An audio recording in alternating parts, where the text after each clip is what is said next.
like to proceed with sentencing. Is that what you want to do, Mr. Poole? Yes, sir, Your Honor. All right, what's your plea to that, to the charge? I'm guilty as charged, Your Honor. All right, I'll accept your guilty plea and find you guilty. So what do you want to tell me? Well, should I stand? It's up to you, I don't care. You can stand. Well, I accept, I did fail to show up, Your Honor. Why? I had a dirty urine.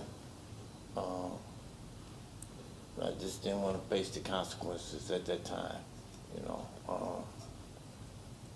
But as you can see, I'm here today, and I accept full responsibility for my actions.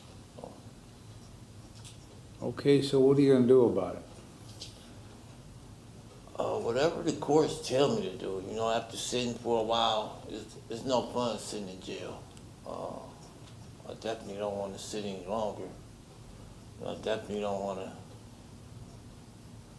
have to go to prison over F5. All right, well, you told me that you would do whatever I tell you to do, but you didn't do what I told you to do. You're absolutely Right off the bat. You're right. So, do you continue to keep on doing drugs or what? Am I gonna keep on continuing? Yeah. No. You know. How long have you been doing drugs? Been doing drugs a long time, on and off, you know.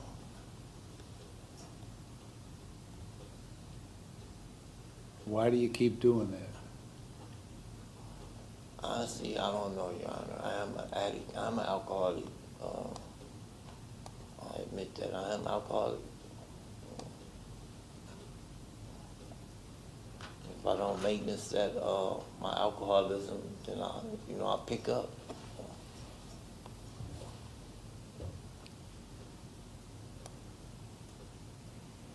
Now, how did you manage to stay out of trouble between February of 17 and February of 25?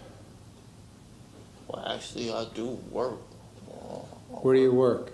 I work for Home Solutions, 216 Home Solutions. What do they do? Home remodeling, do rehabs, flooring, drywall, painting.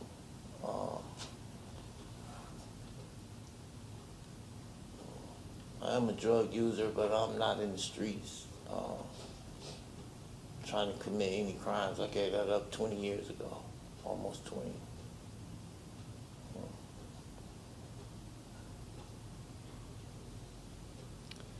Okay, last time you were here,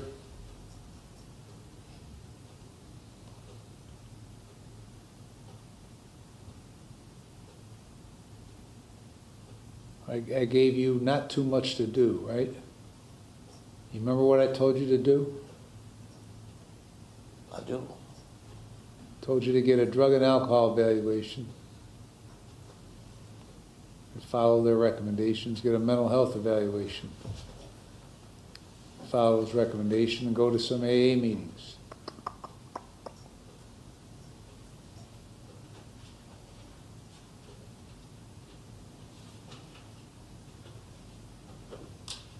Is that too much to do? Honestly, yes. It is. It is, John. Okay. I'm just being honest with you. All right, well, that's good. I work 8. At least you're 10, being honest with 12. me. It's more than 95% of the people do standing here. So what should the terms be? I don't know. You tell me. This is a truly remarkable moment in the courtroom.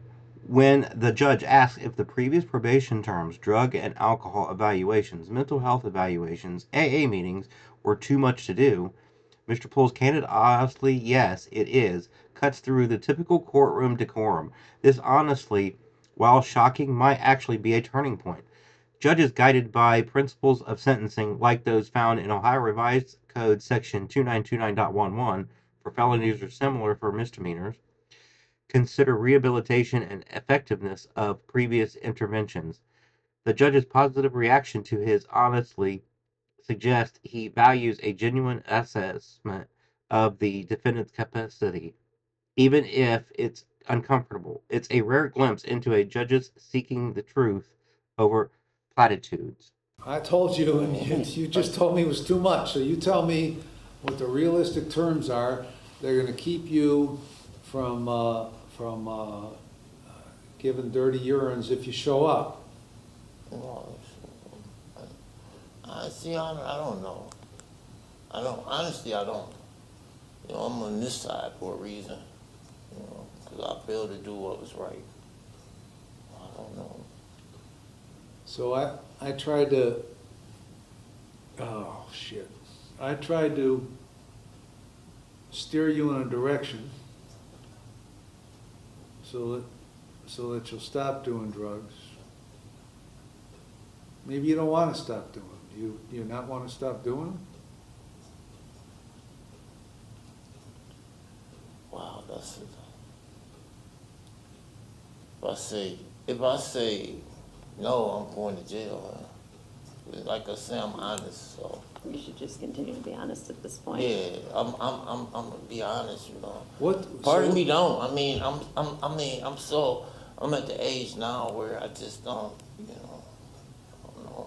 You know, I ask myself, am I really the probationable type? You know, because every time I did a crime, I accepted the terms of a plea bargain and I went to prison. You know, I did my time. I've never had probation. You know, never. I've never had to report to a probation officer. I never. why did you in the past? Why did you go to prison all the time?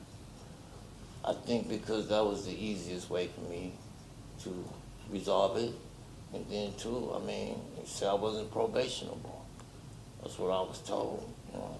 Told by who? Coward County justice system, you know, so I wasn't probationable for a long time.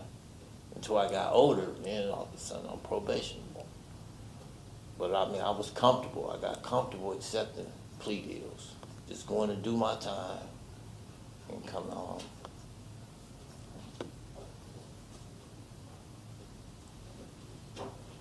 I do drugs, but I'm not a bad person. I'm sure you hear that all the time. You know, I do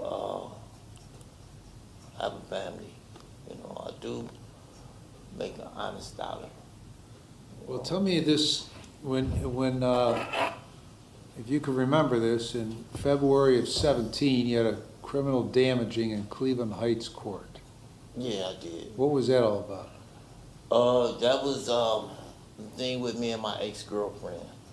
And to be totally honest, she wasn't even coming to court for that. But I just wanted to do the right thing and not waste the court time. So I went in there and, you know, I accepted my guilt.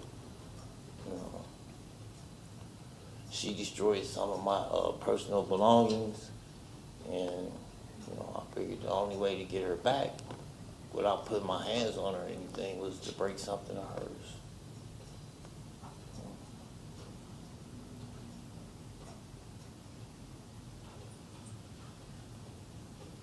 Where do you live? I stay in Marcella Arms with my daughter. For now, Who, Tony? yes.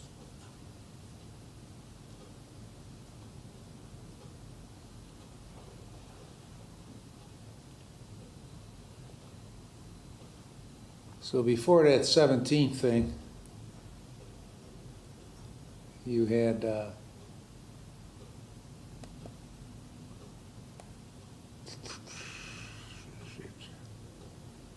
you look like you were awful busy in the mid-90s. Yeah, that's when A lot of cocaine- thefts. The 90s was when, you know, cocaine was the drug of choice. And you kept,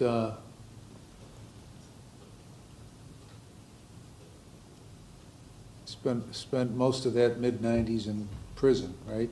Correct. Not for long periods of time, but many periods of time. Yes.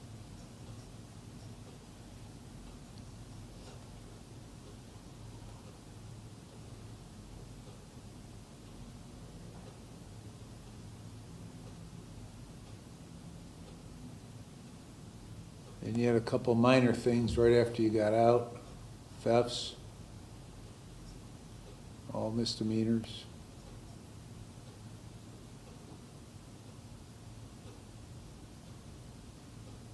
'03, a drug, cocaine, I assume.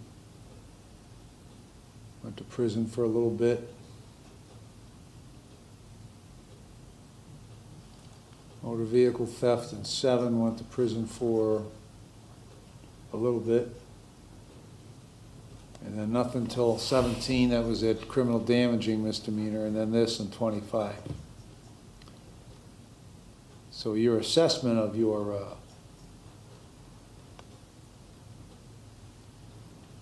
life for the last 20 years is accurate from the standpoint that you're not out hurting anybody.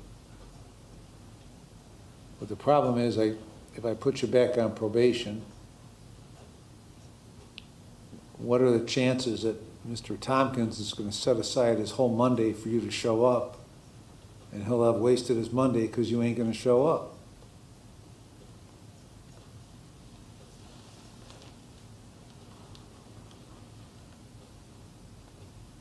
Honestly, I try to do the best I could do. Honestly, to try to meet the terms and conditions, but I don't want to be standing here in front of you again, explaining why I didn't meet those terms.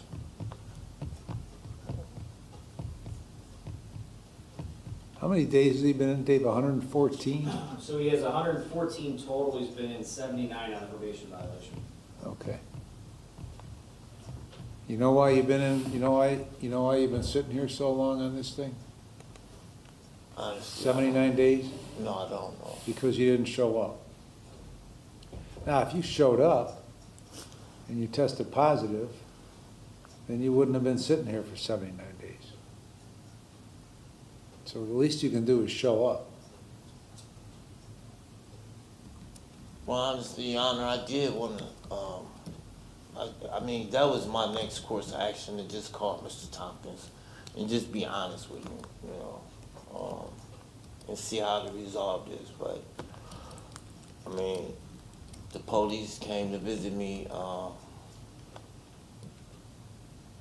guess at the appropriate time, I have to say. You know.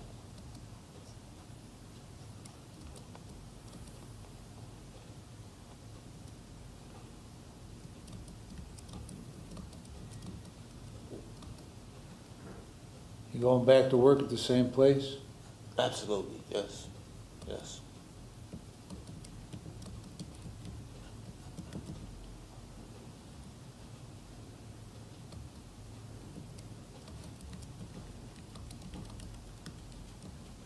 All right, I'm gonna keep you on community control. 79 days with credit for 79.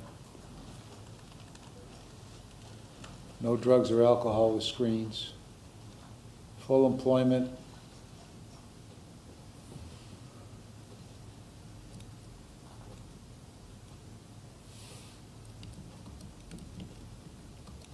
No contact with Smith. And pay the costs and fees. Show up, okay? I will, Your Honor. Does he still have to do the drug and alcohol, mental health, and AA meetings? No. Yeah. The judge's final sentencing decision is quite surprising given the earlier exchange. He sentences Mr. Poole to community control, essentially probation, giving him credit for the 79 days he's already served. The conditions are strict: no drugs or alcohol with screens, full employment, no contact with Miss Smith, and paying costs and fees. Crucially, when asked, the judge removes the previous requirements for the drug and alcohol evaluations, mental health evaluations, and AA meetings. This is a significant departure. It suggests the judge, after Mr. Poole's brutal honesty about finding those terms too much, is trying a simpler, more direct approach focused purely on behavioral compliance. It's a testament to judicial discretion and perhaps a recognition that forces unwilling participants in certain programs can be counterproductive, preferring to focus on basic compliance under the threat of immediate incarceration for failure to show up or remain drug free.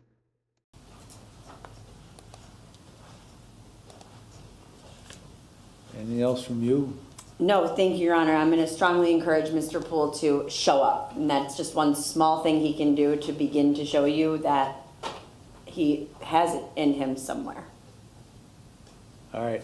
This transcript captures a truly unique courtroom exchange, highlighting the complexities of addiction, judicial discretion, and personal responsibility. In the end, Mr. Poole was sentenced to a community control, receiving credit for 79 days served with strict conditions including no drug or alcohol full employment and no contact with a specific person.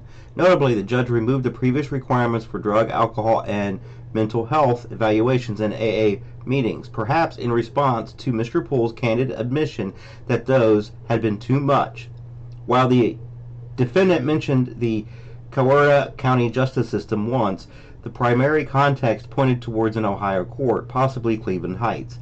However, due to the commonality of the name Mr. Poole, the lack of a specific case number, judge's full name, or unique identifying facts in the transcript, I was unable to find a definitive specific outcome or further updates regarding this particular Mr. Poole, beyond what was explicitly stated in this hearing. Many court records are not necessarily searchable by last name alone without additional identifiers.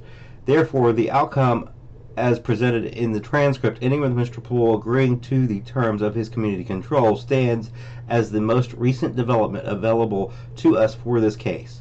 It leaves us to wonder if this tailored, stripped-down approach to probation was ultimately what Mr. Poole needed to succeed.